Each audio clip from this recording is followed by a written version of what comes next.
we're now in a time period technologically and economically where everything is shifting. Organizations are going to flatten, and in the flattening, managers are going to have an increased span of control. And Welcome to the podcast where we try to inspire better work performance. Thanks for listening.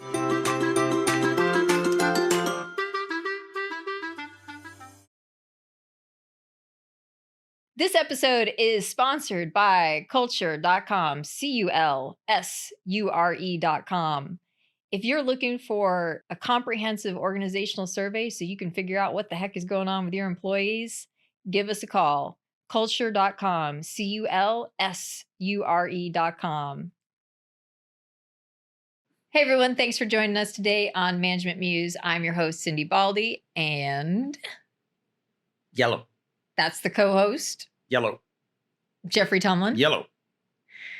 And today we are talking about, is being lean as cool as we think it is?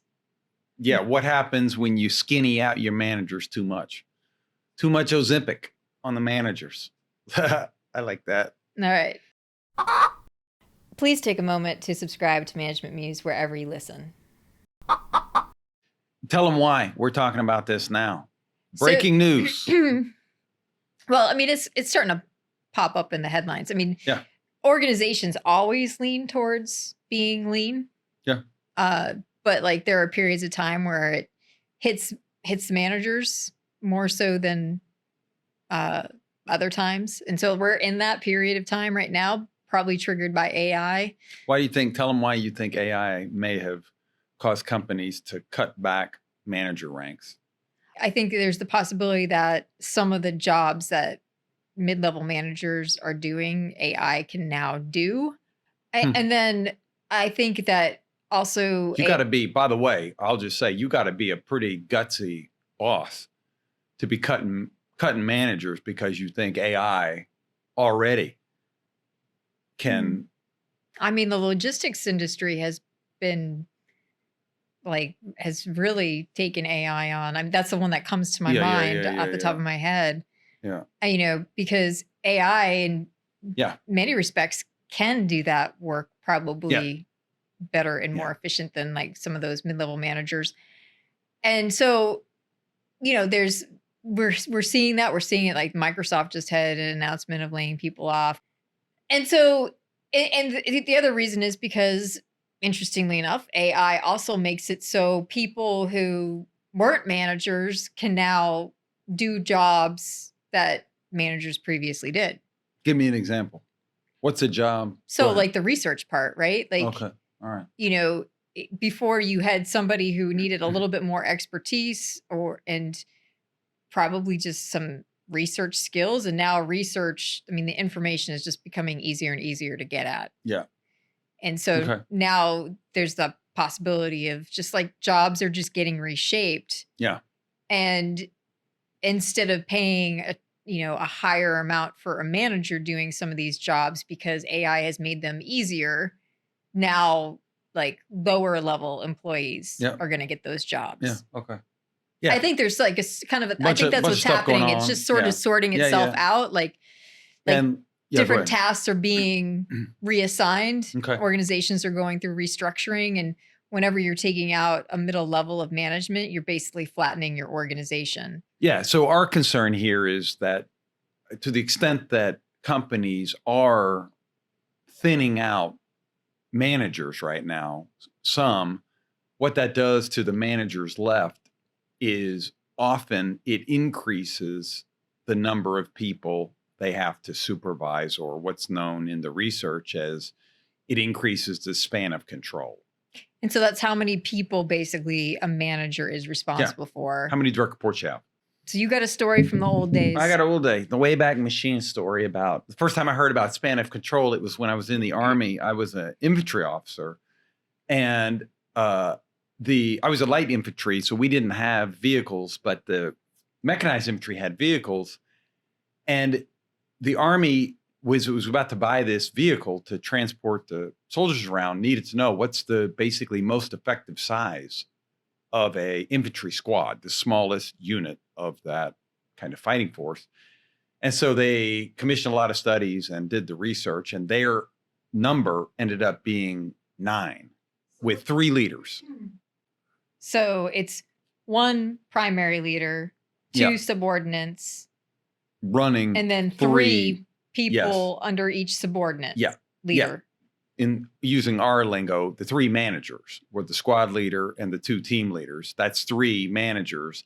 And then the actual squad members itself was 3 under 1 team leader and 3 under another. Which means that the squad leader, the one at the very top, had a span of control of 2. Yep. And then the team leaders had spans of control of 3. Yes. And that was the size of the squads for, I think it's still to this day, a very, very long time, maybe 50 years, something like that. I mean, that's the kind of functional size. Now, there's variations on this. Yeah. And so like the research says somewhere like, 5 to 7 is somewhat. It's doable. Yeah, doable. Yeah. Generally speaking, as you push higher, what happens is that, well, we were going to get into some of the negative sides of pushing higher, but you can push into the higher levels for span of control if like there's a technology component that basically allows you to be able to supervise like more holistically the team and easier than just like putting eyeballs on people and like observing what they're doing. Yeah. So like there's some, as an example, there's some like sales software where if you're leading a sales team, which is, pretty difficult because salespeople should be out in the field, but you can keep track of each sales person and their customer contacts. And like, it's like a screen of dots, and the dots will say if it's green, it's a customer that has just been contacted. Yellow, it's been so long. Red, it's been really long.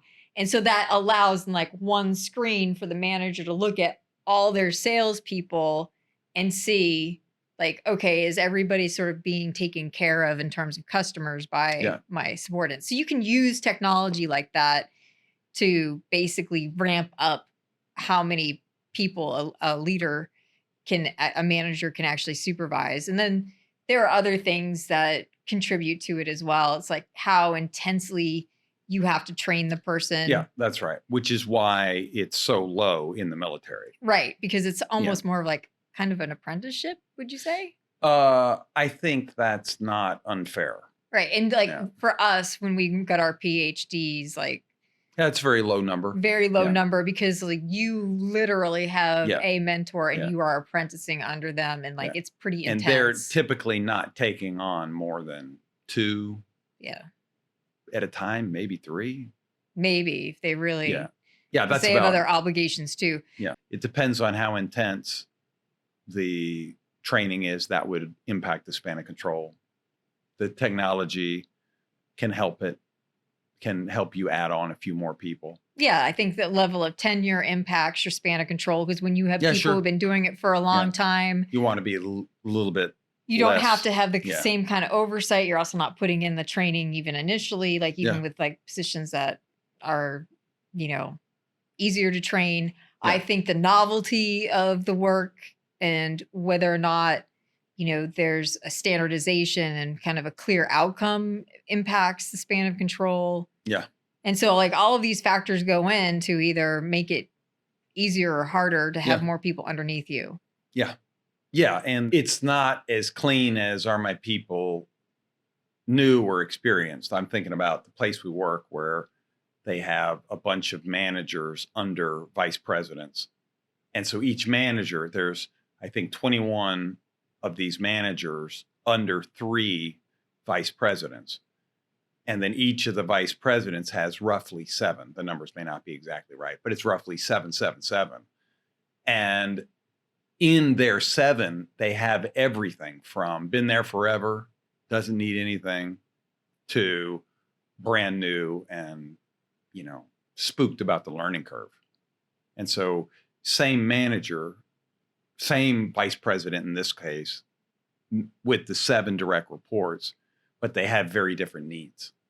And so you're having to, it goes back to something we've talked about before, which I think is important, of this idea that you can just be one thing. That's not true. you as a manager have to be a lot of things, and you've got to have your hands and your mind and your direction more intensely focused on some of the new ones. And then for your more senior ones, you need to be laying back. And then there's people who have things happen in their life, and you step in and you give more support to somebody you haven't had to support for 2 years. And now all of a sudden something happens, an event in their life, and you have to kind of be there. I think that And segues us into like the main problem. There are several problems with it, but the main problem is that a important piece of being a manager is relational yeah, and communication. Like you're not going to know that somebody's had something blow up in their Yeah. life Yeah. unless they're comfortable enough and have access to you Yep. to tell you that. And Yep. that requires building a relationship over time. And that's where at least one of the problems with an increasing span of control exists, is that, now how do you continue to develop the relationships that allow for your team to bond, and Yeah. in particular bond to you, and for you to have enough knowledge of the Yeah. people who work for you to even Yeah. recognize when there's a problem. Yeah. And so that's go ahead. I know you got a lot to say on this because this Well, is getting into your lane. Yeah, I mean, we say, and I stand by it, the sacred glue in organizations is the relationship between the manager and her direct reports. And so that is the most important interpersonal, meaning just human connection in a company. And that, the studies show, is what tends to keep people at a company. It's more important than pay in terms of predicting tenure and longevity. And it's more important than a lot of other things, flex time and so forth, on satisfaction. Do I feel like I have a good manager who I can go to, who knows me, and I have that open line of communication and mutual respect? Right. And like flex time does have an impact. Like No question. But Just not yes, as big. Right. Yeah. Most people are leaving their job because, I think there have been a couple of studies on this, so I'm not talking out of nothing. But the majority of people leave their jobs when they're leaving for non-logistical reasons. Right. When they're not leaving because of personal life and the my spouse. Significant other got Right. they have to move back because my family or my mom or dad got sick or whatever.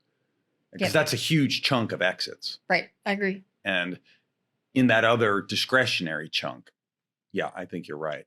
I think my understanding of the science for 20 or 30 years have been, it's the relationship with the manager that's predictive of that discretionary leaving. And there've been a couple of I think there have been a couple of HBR articles just on like this idea that I think sometimes you have like laissez-faire managers, and Yeah. and they could easily seem that way because of span of control, or they're misreading it and they're laissez-faire because they're like, oh, you've got it, and so they're leaving you alone, and those, like, that makes sense on one level, but employees hate it. Yep. They actually hate the laissez-faire manager more than the manager who is like in their shorts. Yeah, I just remember, some of these things that you remember are funny over the years, but we've been at this for 19, 20 years now. And I remember a very smart guy, and he was, I think I would say, close to tears and frustration, and describing at the holidays, they had a door decorating contest, and his department won. And he told me that was the most time that he got with his boss and his boss's boss. Now, he was pretty, senior guy, right? But like, to actually see the big boss and his boss, he said that was the most time he gotten with the two of them in like 2 years. And it was for door decorating. And he couldn't let it go. It just ate away and ate away and ate away at him. And eventually, there were other reasons, but he left. Like, he left the company partly because he couldn't get the access that he wanted into his supervisor. And in this instance, it was also one level up was the big supervisor, was the boss. of the whole organization. And so it's like just yesterday, I mean, uh, in the way that these kind of things work, I was talking to somebody and I borrowed a question uh, that I like from Susan Scott. I reread her book from many years ago, Fierce Conversations, recently. We're in a book club. Cindy and I are in a book club together so Mm. that we can, uh, Try to get yeah, more out of the things that we're reading. yeah, kind of quiz each other and so forth. And so the first book in our book club is Oldie But a Goodie, Fierce Conversations, because there's a couple projects we're on where we're having to have some very hard conversations, help facilitate that. And so we went back to that book, which is one of my favorites.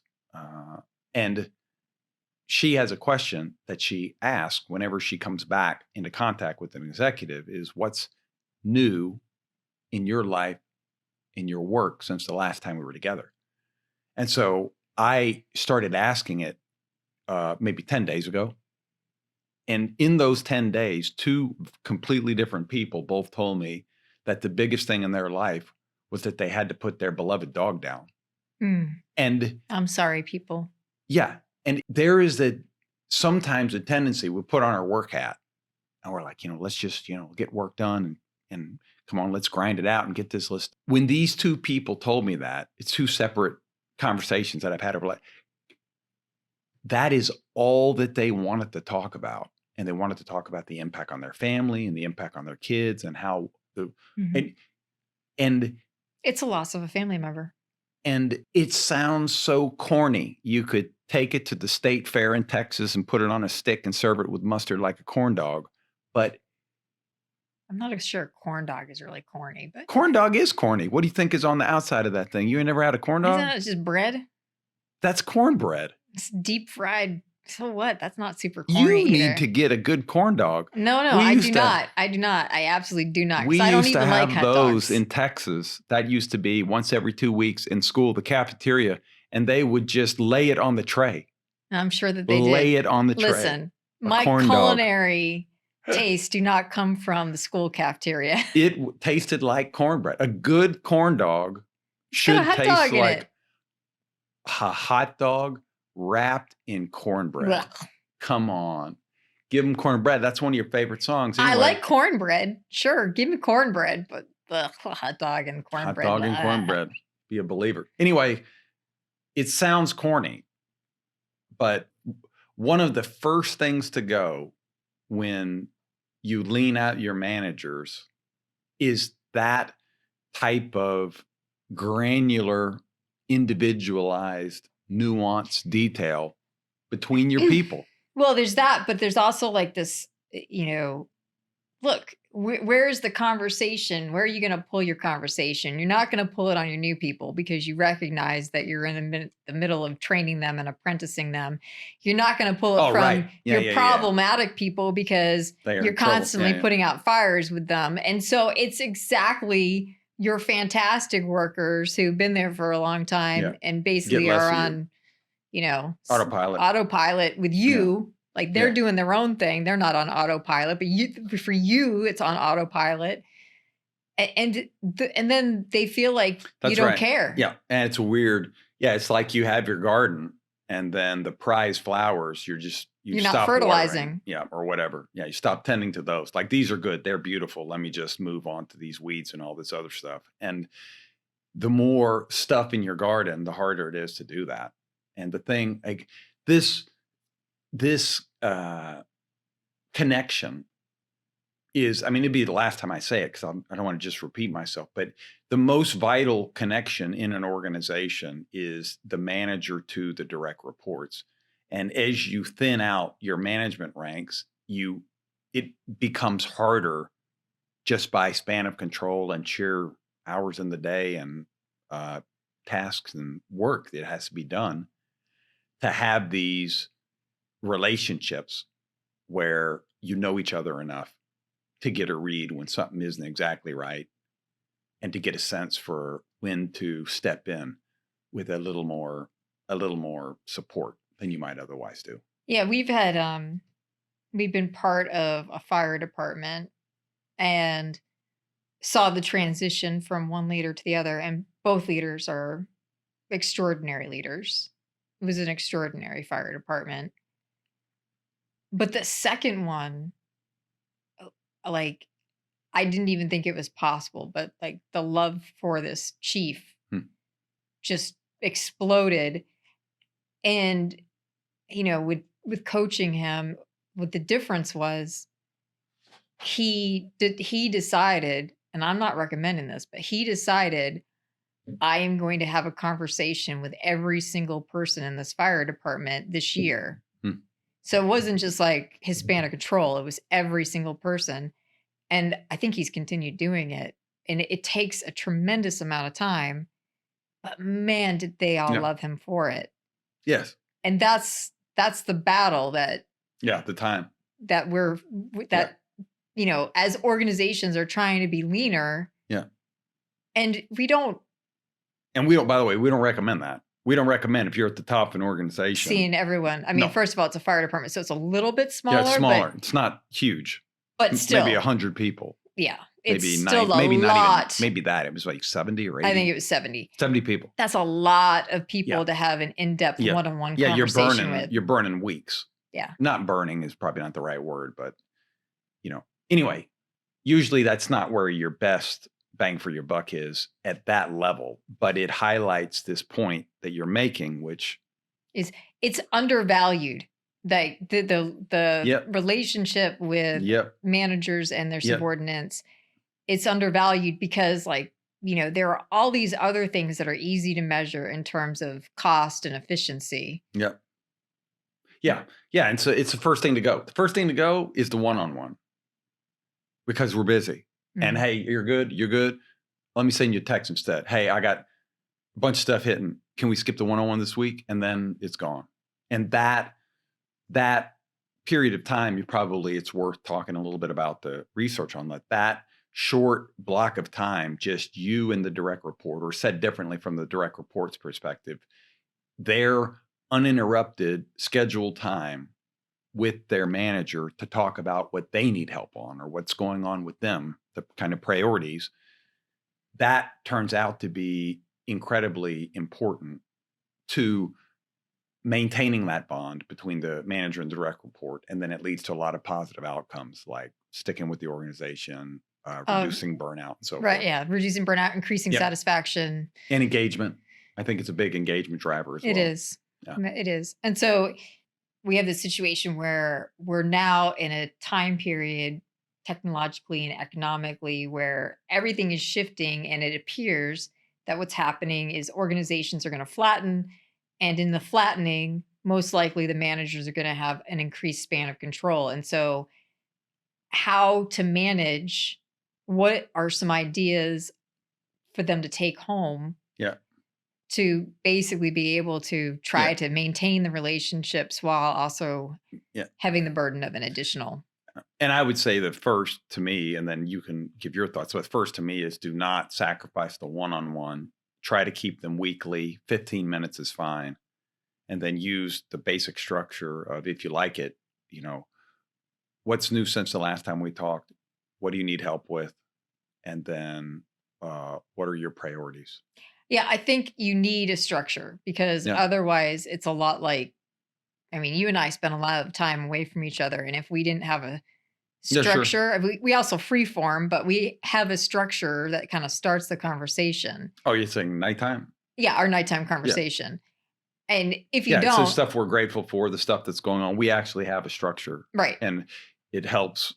It helps you have a conversation. Yeah. Because otherwise, How are you doing? Fine. How are you doing? Fine. right. Because the day, there Right. may have been interesting things but basically, look, my day is the same. I'm knocking out stuff every day. Your day is the same. Yeah. You're teaching people up and knocking stuff out Yeah. every single day. So if we just go in without a structure, we don't Right. pull out Yeah. I get really that. any parts of our life. We're not really sharing. So you have to have a structure. The point is, as the leader, don't drive that conversation. I think the science is pretty clear on that. You want your subordinate. It's what's new. What are the priorities? What do you need help with? Some version of that. But you're letting the subordinate be the one doing most of the talking. Yeah, you're not communicating. You Here's could what have I need you to do. You could have a section of it where you're communicating down what you need to have happen Yeah, as the sure. manager, but you absolutely have to have the opposite direction That's where right. they're telling you what's going on and what they Yeah, need. right. If it's the manager talking, here's the priorities, here's what we're doing this week, here's what I'm helped with. That's going to be who wants to go to that meeting, right? I mean, and And that could probably actually be a meeting with multiple people, yeah, sure. That's your probably, basic staff meeting. But right? your one-on-one is some version of About led by them. the direct report. Here's what's new, here's what's hot or priority, and here's what I need help with. And then that starts a conversation where the manager may put in, well, okay, why is this a priority? What about this thing? Oh, I finished that. Okay, whatever. And the conversation unfolds as it needs to unfold. But one-on-ones, in my opinion, are and not just opinion, but following the science, I think are the best way to, even as you increase span of control or the number of people you're supervising, to try to make sure that they stay connected to you. Weekly, 15 minutes. If you can't do weekly, every other week, and then tell them some of your ideas. If you have to go, Yeah, if you if you have have to to go go 2 biweekly. weeks, if you have to Yeah. go 2 weeks, then you need some sort of touch point in the middle. So like, you know, ideally you are trying to create a relationship between you as manager and your subordinates, but you're also trying to create, like, in doing that you're trying to create a community. And so, you could do the simple just the simple question check-in on the week that's off from the Yeah. actual meeting, which is, hey, do you need anything? Yeah. Which is just sort of a flyby check-in. Or it's possible that convening, like, your subordinates as a group for that, so you're only doing one 15-minute weekly meeting, and then you're letting them have a conversation about, like, what's going on, who needs help, and you're facilitating them having coordination and bonds that can also help with sort of like Yeah. feeling like, Yeah. and you're participating, you're there, but it's just, whenever you're throwing everybody into the room, it's a little bit easier on your time, but you can't sacrifice much more than 1 week every 2 weeks for, like, the one-on-ones. Like, Yeah. you need to actually touch people one-on-one Yep. every 2 Yeah. weeks. And if you're further out than that, I mean, like, you're probably gonna have to ease back into at least a 2-week rhythm, Yeah. Okay. you know? Makes sense. Yeah. I mean, if I was enumerating what to do as you get more and more direct reports, hopefully you don't get too many, but as you increase in them to make sure they remain connected. So the one is don't let go of the one-on-ones, as you said. The second is try your best to have them doing shared goals with other people on the team. And facilitate them Yeah. actually Yeah, because constructively working on it. that's another glue. Mm. Now I'm glued not just to my supervisor, I'm glued to the other people on my team through meaningful work, and we're actually making progress on it. And so facilitating that and trying your best to be smart, to have people actually have to do work together, not just divide and conquer, that we're on a theoretical team, but we're not actually responsible for an objective together. And then the third thing is, uh, even if your team is spread all over Kingdom Come, get them together a few times a year so that they all see each other in the flesh.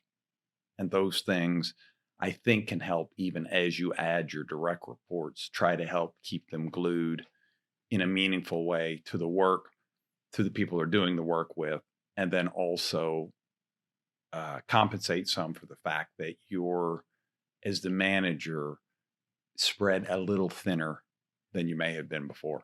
Yeah, and you may bring them together for the work. Like, we've done this with Yeah, sure. workshops with organizations. Like, we bring them together for the work, Yeah, sure. and then when they're released, they're, especially if you're bringing people in, Yeah. like, physically, and then when they're released, they have the opportunity to be somewhere new and do something fun. Yeah. Yeah. I mean, I think it's a good, like we don't do games we'll do an exercise here and there, but when we're convening groups, we're talking about the company. Like people are working. Mhm. And if a problem comes up, we'll troubleshoot it. And There, on they the don't spot. mind because No. actually people at work want to feel like they're getting work done. They Yep. want to feel like there's movement. So Yep. they're fine with that. Yep. But if you are trying to get like the peer level, you want them working together for shared Yes. goals. And Yes. then when that's done, Yep. we've seen like Yeah. tremendous things happen after like a Yeah, weekend sure. retreat where like people were released after we did work during the day and then released them Yeah, sure. into the wild at night. Yeah. Yeah. Yeah. A lot of, the normal bonding and so forth. But I think it's an important point to make. It's a small one, but you do not have to take your people to Axe throwing. laser tag. Yeah. Like you can take them somewhere and have them talk about the work and how we can make it better and what have our accomplishments been. And here's a little professional development nugget. We're bringing in this AI expert to talk with us for 90 minutes about what they think the future may be in our industry, whatever. I'm just making that up. And then you give them, everybody has dinner together. They have some hours together, whatever. You finish early in the afternoon. And there can be something if you wanted fun, but people, they'll find their own fun. yeah, they're not. People don't want you to take them to axe throwing. Our experience has been people want to talk about the work that they're doing, how it can be better, and spend some time in a way away from the distractions, thinking about what might the next year look like, looking forward a little bit as well. If you're holding the wheel and you're thinking about, cutting back by leaning out managers, just be careful. Run the numbers. Where are those people going to go and how many direct reports are you going to be handing out? And I think it's extreme danger if somebody has more than 7 or 8 direct reports. Right. And you need to think about some of the factors that make it doable for people to have like, has something changed? Yep. Are you seeing that they're so understaffed, under responsibility, not understaffed, but under responsibility that like that we can do this. Right. Yeah. Or has something changed where like technologically now they can actually handle more people? Yeah. Yeah. And so what often happens that we see is people thin out their managers a little bit. And then after giving too many direct reports, so many months later, they take somebody in the direct report and promote them up to be like, essentially, I took a manager away, and then 6 months later, basically putting somebody else back up there. That's into right. That. Yeah. And I think also like as you're shuffling things around, you have to, yes, you're doing it to reduce costs. Yeah. But if you're taking out a layer of management and shuffling jobs onto, the idea with AI is it's now a job has become so much easier that it's not really additional work and it doesn't require the same skill level that it had previously. But if you are shuffling things around where people are actually, their job is getting harder and you haven't done anything to like, either it's getting harder or it's just too busy. Yeah. It's not that they can't do the work. It's just way too much to have to do. Then you have to think about, okay, like taking some of the things off of these other people's plates and delegating it down, or at a minimum, recognizing what you've done to them and actually paying them. Yeah. Yep. Makes sense. Which Watch I out. feel like a lot of people sometimes don't do that analysis. Be and so careful. somebody winds up actually having like a job just sort of, in pieces get put on them. And then by the time you look around at all the pieces the person is actually managing or responsible for, they actually should have a different job title. Yeah. Okay. I like it. All right. Thanks for joining us today on Management Muse. Appreciate you. We will see you next time. Look forward to it.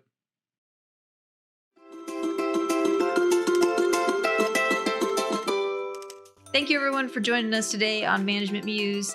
We are a podcast slash YouTube channel that we hope is entertaining and educational. If you are on YouTube, we would appreciate you subscribing and maybe leaving a comment and a like. If you are on any of the podcasts listening to this, we would appreciate stars, following, comments, all the good stuff.